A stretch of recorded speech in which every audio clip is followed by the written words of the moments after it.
Ino le terpengaruh orang yang ajuk anak bak hafid, bak tahfid. Kadang-kadang na hadis sira orang yang hamil hafal Qurannya mampu memberi syafaat 10 orang kepada keluarga. Di orang sebagian kecil timbulan tanya dah berapa tamai bacut nyona anak tu yang hafid sehingga nak bantu orang kiamat 10 orang juga bantu adik-adik lama. Sehingga tergugah untuk ya juk pada tempat tahfid. Padahal itu ke dalam hadisnya nak kalimat wastadhara di kan dalam hafal Quran tu istidhar kandungan Quran. Kira-kira mesti hana ya buat itu istidhar isi kandungan Quran ya sebatas hafal tu. Sebatas hafal tu Quran tapi hana mampu mengistidhar. Tapi nampak tapi zahir melalui amal tak aplikasikan kandungan Al-Quran yang kita pegahino. Hana kira hamilul Quran amilan bihi minyo malam tengut urau hana puasa konsumsi haram dan syubhan. Dan minyo tabut lang kitab Ihya anak mit yang bamban mumayyid yang pertama kali dianjurkan oleh Imam Ghazali geyu perkuat akidah. Karena anak mit biasa apa yang didengar langsung dicerna hanai pertanyakan. Maka paling gampang tapurno akidah ke anak mit yang diterima mentah-mentah, ditelan mentah-mentah. Uronyo orang salah konsep.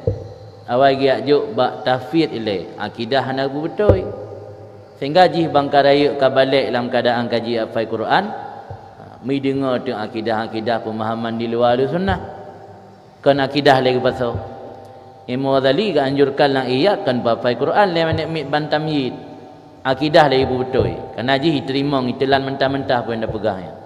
Ketika dah pasal bak jih akidah yang benar saat jih mentang usia tamyid itelan mentah-mentah mantap membekas dalam hati hana sonik lekang li sehingga ketika datang syubhat baru dah purno cara tolak syubhat yang min gelem balik panen datang syubhat le hana ya teng lepu ji pu yang purno le mai ut mendum nya wate tengah ut mendum pu yai dengar dah purno tak apa hafal Quran ni le kembegah hanja hafal Quran bukan mungkin nak salah konsep ni kan kalan tu royong dah kalan kadang-kadang leh je hafal Quran ujung-ujung akidah kan betul karena akidah hana ge persiapkan waktu usia dini.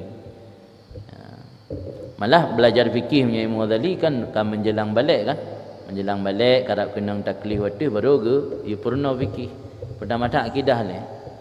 Ada ideh dalam hadis Nabi kan iftahu ala sibyanikum awwala kalimatin alla ilaha illallah. Dia buka di atas sibyan kanak-kanak. Awal kalimat ucapan pertama adalah la ilaha illallah le. Itikut ile penting. Tengokkan kerana mentang usia dini, mentang golong mencawa-cawa pikiran, tak paksa le hafal Quran aja. Akidah tengok mula-mula kero. Kaji apa Quran tengok melik lap tu akidah. Sebab hana ta persiap akidah di usia dini. Yang salah konsep tu. Ni Mughazali mendek konsep persiap akidah le.